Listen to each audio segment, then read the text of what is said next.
What stands out to you, and what do you want the show organizer clients that you have to take away from it? Yeah, I think the interesting thing, because we're already getting reactions from Yeah. the high level of the report, we're covering the X, the experience in our framework. The conversation around experiential has often been a difficult one for trade shows because they often think of a big corporate event, the big brand event, when you think of experiential marketing, et cetera. I think the really good news that the report comes out with is that there's some basic fundamentals that we need to up our game on. So backing up in conversations we've had previously, I think you have to set up with the fact that we're continuing this conversation around generational shift. It's affecting all aspects, but trade shows specifically, you're seeing a lot of retirement and this new generation moving in. So what is it that they want? We've been unpacking that. The conversation around experiential gets to be interesting because we said, what does that mean to the attendee? We know what it means to all of us in the industry, we think, but what does it mean to the attendee? And the report goes through and finds, I think, some really good news, but people that really love the glitz and the flash and parties are going to be taken aback for just a minute when they read it, because the attendees basically say, look, I don't really have any room for that if you're not meeting my core objectives. It's the table stakes game that generationally across the board, I come to the event for the other parts of the excellence framework, learning, networking, and commerce.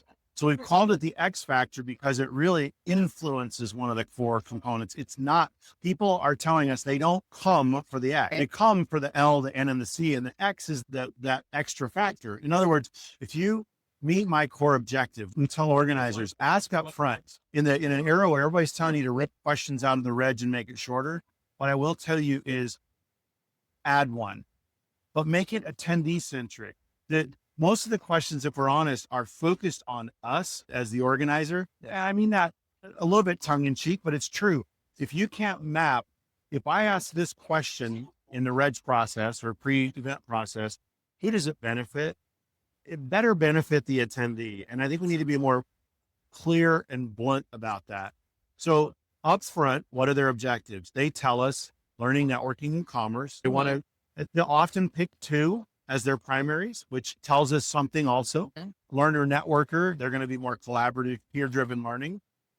A learner, commerce, their learning is going to happen here on the trade show floor. It's just product discovery. It's not classroom. And we need to be okay with learning goes beyond the classroom environment. We better figure that out because online learning works and we need to figure this out. So backing up to the report, then we ask them up front what their objectives are. We then can monitor, are they meeting their objectives? If Danica says that learning is her primary objective and networking is second, let's really hone in on the marketing message to her on helping her plan. So we'll say, Danica, these are the sessions we think you should go to. These are the people and areas where we've created environments where you might be able to meet. But afterwards, most importantly, asking, did you succeed with that? And it becomes in an era where people are always challenging me because we do a lot of survey work to say, are people responding less to surveys? I'll say, yeah, is what, but where we get really great response and low margin of error when we focus on them. Most of the time they can see through our questions and understand that we're doing them some sort of data sharing favor instead of saying, how does it benefit me? So what does that mean? We tracked over the last almost 15 years, a couple hundred events that were consistent throughout. We said, let's look at a few things. Let's look at retention. Let's look at rating, net promoter, et cetera. Yeah. Interestingly, the more loyal they are in the longer term, the lower their net promoter becomes. Now, think about it in your own personal life. Think about an experience you had, a vacation destination that you went to once, the first time that you've been back to. The first time you're in wonder and discovery, and it's amazing. And the second time you're like, the last time I was here, the food was better. The last time I was here, the hotel was better. And I compare, and that begins this comparison analysis that's happening with our attendees. And so how do we overcome that? A, we've got to shift things up, but B, we need to be focused on them and their objectives. Are they meeting them? So we ask back to upfront, what are your objectives? We monitor through marketing. Are they meeting those objectives? Did Danica go to that session we talked about? And then afterwards, following up with, Danica, how was it? Did we meet your objectives? It's a very personalized way to do it. And when we do that, we get not only better responses, but a better prediction of whether they're going to come back. And in fact, that engagement raises their level of return by about 38%. Huh. So there's some significant opportunities. So the current research that punctuates all of this says they come for one of those core objectives and then the X factor on top. I think it's good news for in an era of cost cutting and all of the things we're dealing with budgets. The number one thing that we can control, we can't control often the price of coffee or the labor or the things that are rising. What we can control is building an objective driven, clear program that meets attendees' objectives, which drives retention. We can drive retention and lower. Right now, 30% of first time attendees are who return. So we're losing 70%. Yeah. That sets up a math problem for us with generational retirement and movement. They're going to retire out. It doesn't take a math genius to figure out if we're only retaining 30% of first timers. Right. And yet the next generation tells us over and over with their behavior and their sentiment that they want to come to events. They trust it the most. It's the channel they believe the most in. And in fact, the more they're exposed to AI and online experiences that they understand, they're not the ones answering the emails from the Nigerian prince. It's our parents that are. They're the ones that come forward and say, no, I want to experience it in person for myself and validate. I understand the power of AI and its pitfalls. Most of us are just in the older generations figuring it out. They use it every day and they trust it the least. So they're coming to the events for trust. We have the opportunity in the channel, but we're not retaining them. Why? They tell us because they're not meeting their objectives. They believe that if they just meet someone and connect, that'll raise their level of retention from 30 to 51. But the most important thing and the highest data we've seen in any of our findings is this one. And that is they tell us if they have a memorable moment at an event, they'll come back to the tune of 85% say they'll come back to the event. The challenge is only 40% of them say they are. Okay. The planners, the organizer says, we believe 80% of our attendees are having amazing, memorable moments, but only 40%, half of what the planners think are. Big disconnect. So what do we do about it? We dive in and say, we've got to get to the core objectives. And I keep beating the drum because I feel like that our research is speaking on behalf of the attendee, shouting from the side saying, just pay attention to my objectives. Help me with the simple things. I want the fancy stuff. I want the fireworks. I want that stuff, but set the table first and help me accomplish my objectives. And one of the most key things we did in this report, often in research, we will ask, what does experience mean? Well, there's a couple of different things. If I asked everyone at the table what experience meant, and I just listened to your responses, we're going to get a variety of responses. But if I gave you 5 choices, like most surveys do, we would bias the research unintentionally. And we do things, sample size, rotating, all that. What we did this time, we used open-ended all the way through, but we used AI to quantify it. Because in the past, it would be impossible to sort through thousands of responses for tone and content.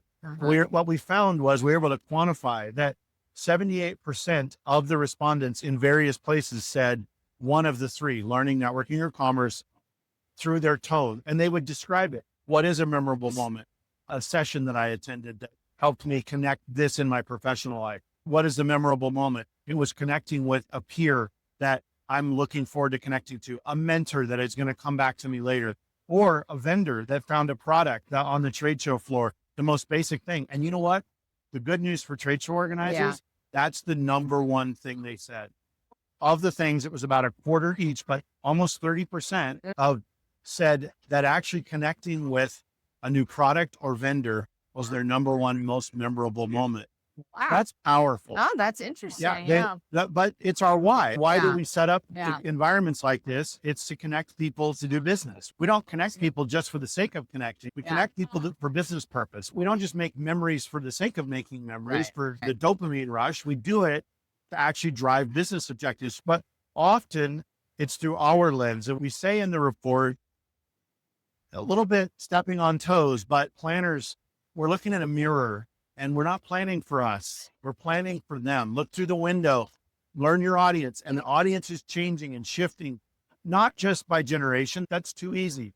No, we're dealing with a level of anxiety in culture that face-to-face lowers when it's done correctly, when we give them room. They tell us the number one thing they want in our shows, space.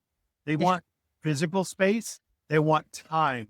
If the marketer could learn one thing, it's that not just generationally, but all of us, we don't want to hear how big and how many.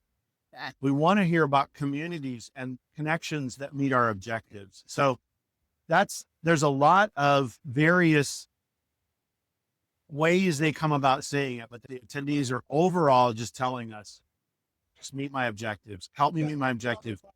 We asked them, how do you want to use AI for personalization? We know that's evolving. They said, help me meet my objectives, help me meet people, help me connect with vendors, help me navigate. I'll pick on, this is not picking on IMEX. Sean and I have gotten lost a few times. But think about it. I know my physical street address, and that's about the only address in my life I know. There's a label on the floor right there that says a thing, but navigating, what does that mean? Is it linear? Are there aisles? And what does it mean? No one does that anymore. You say, I want to come to the Informa booth and I want turn by turn.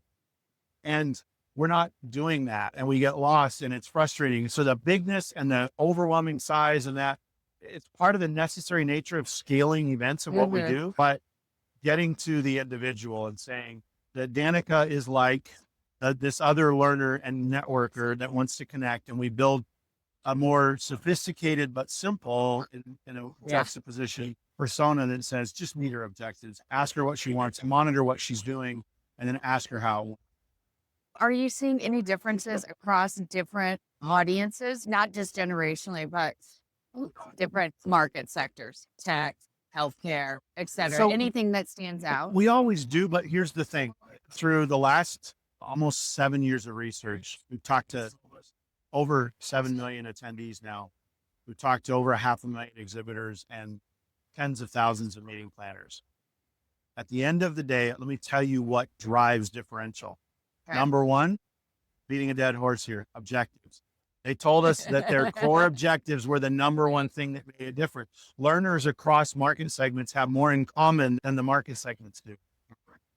So number one is that it's their objectives. Number two is their generation, that the lens, the perspective that they go into, and they play off of each other. Number three is their socioeconomic status. Overwhelmingly, we learned that their education and their income, the average trade show attendee today is 42 years old. They have $160,000 annual income, and they have 7.5 years of post-high school education. We just described a consumer. Right. It's a luxury consumer, because trade shows are looking for higher level decision makers. The people that get invited and qualified to come are typically higher income. That's across even more white collar and blue collar industries. It's the supervisors, the leaders of those industries that show up. So socioeconomic status, so objectives, generation, socioeconomic status, then event type. Now we're starting to get towards where you were going. Now it's conference, trade show, a user conference. So we say experiential, a brand thanking their employees or inviting their users to a conference like a big tech show. Yes. They're going to get away with it. There's an expectation of the wow. If I do the wow and spend that money on a doctor whose research budget just got cut, they see that as wasteful. So that the event type does matter into the decision-making, because who's hosting it? Is it for hospitality? Is it for trade? What is it for? The bottom one, but arguably the punctuation on the paragraph is industry. Okay. Yeah. So we see them and we can quantify that. And it's not last in the traditional, like last place. Yeah. It's basically saying, that's what I use to then refine. Okay. All of that now, construction, fashion, tech, and that helps us then focus and hone in. So it's almost the X factor of those components, right? The core things that I just talked about, and then apply industry. But too many times planners come to us and they say, yeah, but that's not my event. My event has purple engineers. And if you can't show me a case study from purple engineers, I can't see it. And I'm like, okay, that's why we quantify and do massive amounts of study, is to try to help them simplify that. Because what that does is it gives us a lens that might not be focused correctly. It might be too narrow, and we need to pull back a little bit and recognize the consumers that are coming in, what everyone in every industry is dealing with: political uncertainty, economic challenges. They're dealing with trying to raise their kids and how they buy differently than they did before. And is AI my friend or not? Those they have in common. The industry piece is just the punctuation. Yeah. What are you seeing as when you're talking to, let's say, clients about this, trade show organizers about this? What are some of the challenges that you have there, like getting them to act on this, right? And Boy, is it's it cost? really Is serendipitous that you asked that Yeah. here. So a year ago, Uh-huh. I'm on the stage in the other corner, and it was on the fly. We presented the generational research on a panel that I was on about research. And the host, Kristen Arnold, said, we've got these flags underneath the chairs, red, green, and yellow, and use them if you can. We're almost to the end. No one had used them on the panel. And I'm sharing all this generational stuff, a lot of what I just shared with you. And I'm seeing tons of agreement and not all this energy from the crowd. And I said, you know what? Grab those flags. How many of you believe, based on what we've talked about, that you need to make significant changes to your event in order to reach these emerging generations and the new consumer model? Green flag if you agree, yellow flag if you're not sure, red flag if you disagree. One red flag, two yellow flags, sea of green flags. They agree. Yes. That's curious because it goes to the question you just asked. Yeah. Then why aren't Right. I said, do you feel empowered to make these changes from your leadership, from your committees, and from your organization? All red flags, one yellow flag, no green flags. Interesting. The planner understands intuitively, but trying to tell the boss that they don't need a celebrity keynote and the budget that goes with it, because that's what the data says, means that their boss isn't going to get to be in the green room with their childhood hero. That telling the group that have been there forever on a committee that we're going to cut the awards ceremony back or out when they're at the level where they're starting to get those career awards is difficult. Right. So they don't feel empowered to make those changes. And I think that's fundamental. We set out this year in this Unpacking Our Excellence framework, the XLNNC, with that in mind. That seminal moment, that was the catalyst to say, we're going to empower planners. We're going to bring them the data with this lens that says, how can we make it to where they almost can't ignore it? And that is, we're going to listen even more to the attendee. Yeah. We're going to amplify their voice because every leader, business leader, knows they should listen to the voice of the customer. Right. Exactly. Yeah. And so if we bring it with opinion or even case study because of the purple engineer thing, they won't make the change. We can empower them with the data. And so we've open sourced it. We've made the presentations available. We try to voice that in everything that we're doing to try to lift the tide in the industry of empowerment, of using the data to drive the decisions that improve the experience, that lifts our retention, our opportunity, and reaching this new audience, new generation, and satisfying existing audiences and keeping them retained at our events. Yeah. I love the idea of the personalization, and hopefully that's what I think about when you're talking about meeting their objectives, right? Like figuring out what those objectives are and then being able to deliver it specific to a person, right? Or a group of people. It's interesting. I think everybody believes that everybody uses Amazon when it comes to personalization. And I think that, they believe that Amazon has, I think it's a little bit narcissistic on all of our parts. They believe that Amazon is tracking just me. And to a certain extent they are. Yeah. But they compare me to people like me. Right. And they create what we're talking about, which are personas that say, look, this buyer, when they buy, tends to buy these other things, and buyers like them buy these things too.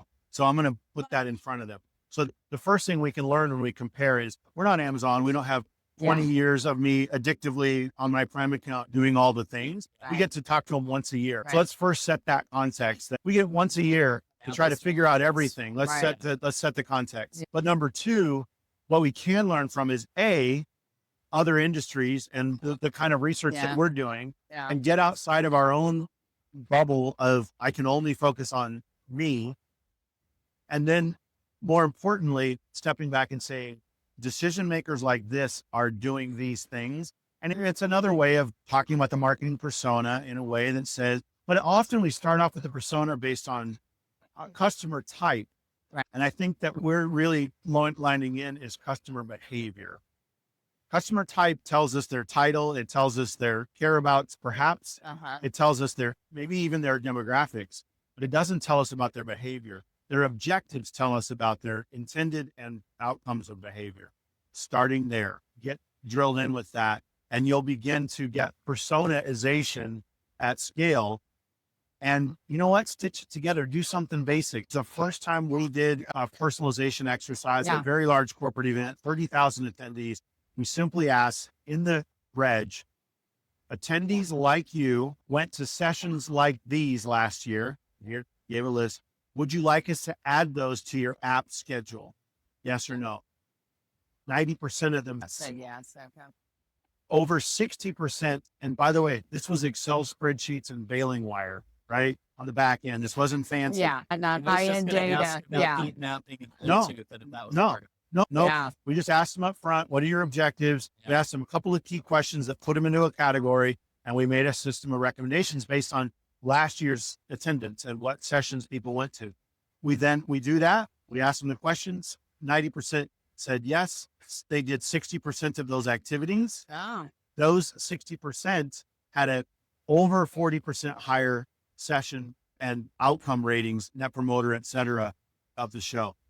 That was a seminal moment to say this doesn't, because I think we're waiting to boil the ocean. If it can't Have it be perfect. exactly perfect. Yeah. No, Yeah. they're like, We you know don't. what? We're getting an E for effort on this Yeah. one. They're just saying, thank you. Basic stuff on navigation. It doesn't have to be, I think we have to get beyond the logistics of navigation and say, how do we worked with a couple of key architects on wayfinding like they do with retail and entertainment. And it's simple stuff about the way that signs are viewed from a distance and up close, and how you create monuments that when you walk into a space in retail, the anchor stores, we don't do that. We have the Times Square and we wander around. I always joke that if Target was laid out the way we lay out trade shows, no one would ever find the wine. We would find the wine, but they don't put wine in 47 places.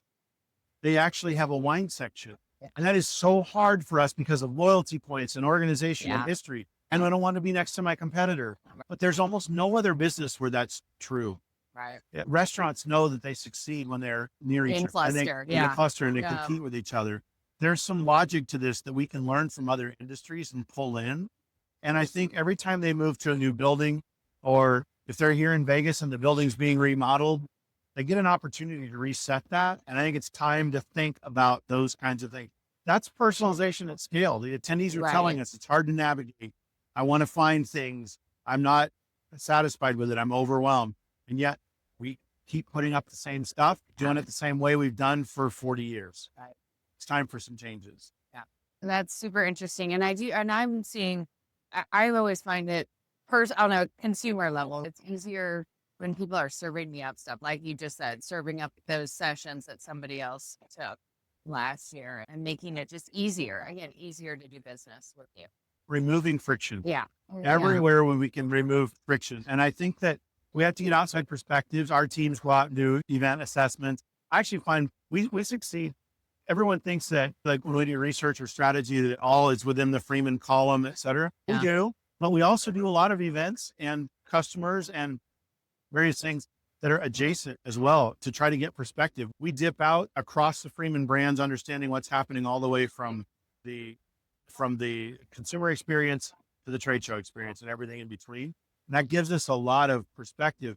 But I would just encourage people to get outside of their own view, invite other planners to come to their event from a different perspective and industry altogether. Find a friend that has an event that's off cycle and have them come and view it. And of course, bring in strategists to look at it, et cetera. But I think we're in our own bubble. One of the most important things we've done in learning across the rollout of the excellence framework over the past couple of years is we've got enough data now to benchmark. And so we do what we call community assessments. And the community assessment gets us out of that bubble. We say, who's no longer attending? Who's within the membership that has never attended and is eligible to attend? Who is no longer exhibiting? Who's within our membership that is eligible to exhibit and does the industry? We learn more from those interviews, and we ask current audience, potential audience, and past audience. We bring it together around and what we find most of the time is that the people that left, whether it's a vendor or an attendee, weren't having their objectives met. It wasn't expense. It wasn't the destination. It wasn't anything other than I'm seeking my objective elsewhere, whether it's a business that's trying to sell or an attendee that's trying to buy. We're going to try and find it elsewhere. And I find a more curated connection over here. I find a better opportunity over here, or I haven't found it yet. Tell me why I should come back. And most of the time we spend our time back to that loyalty question where we're asking the same people the same questions year over year, and they're more jaded and pointed. And often we end up with almost a monolithic perspective from this loyal crowd that are our biggest fans and our biggest critics. And I think we've got to get beyond that with the community. Outside. When you're talking to those people that are out not attending or exhibiting, what are they selecting to help meet their objectives besides, let's say, what's the next thing? Like what else are they doing? What other events? Yeah. Are they doing other events? Are they doing other marketing channels? We're finding that they're not leaving the events entirely at all. In fact, I often get a few times a week in our organization, the account leads are told when we're struggling with an account or they want information, et cetera, that's what we're here. We're here for research, the strategy, et cetera. And I'll get somebody that will email me or call me and say, hey, my customer wants to see what data we have on why young people aren't going to come back to event. Like, why they don't like events. Yeah. And I'm like, there is no data that says that. What it says to me isn't that they don't like events. It's they don't like your event. And that's a painful reality for people to look at, but it's truly saying that they want to come to events. They're coming to, they are very selective. And the fundamental thing I always go to is a crowd exercise I do that you've probably been in rooms. I ask boomers, I want you to jump. They say, how high? I ask the audience, the younger generation, I'll say, what about you? I say, I want you to jump. They yell, why? Every time. It's never failed. I never get caught with the wrong answer. That happens every time. And I'll say, this is the fundamentals to understanding what's going on with your audience. The previous generations for the last 40 years did what they were told because they were told how high. So they put up with maybe their objectives weren't met, but they're loyal to the association or the organization. Good for them. That's fantastic. They raised the next generation to ask different questions. I always point that out. You raised them. Yeah. They asked why. So if we start with why, the Simon Sinek, we're going to come around to the how high. Yeah. If we go the other way, we don't. If we just start with how high, telling them how it is, how it's always been, how it will be, and how it should be, they're going to say, I need to find something else. And so whenever we have that kind of audience, we have to deal with it. Okay. Thank you. We have to come back and frame it differently and say, okay, let's start with the why, help them understand their core objectives, and we'll overcome those obstacles. And along the way, the how high crowd sticks with it. We both win. Awesome. Thank you for coming and explaining that. That's very helpful for our audience too. Awesome.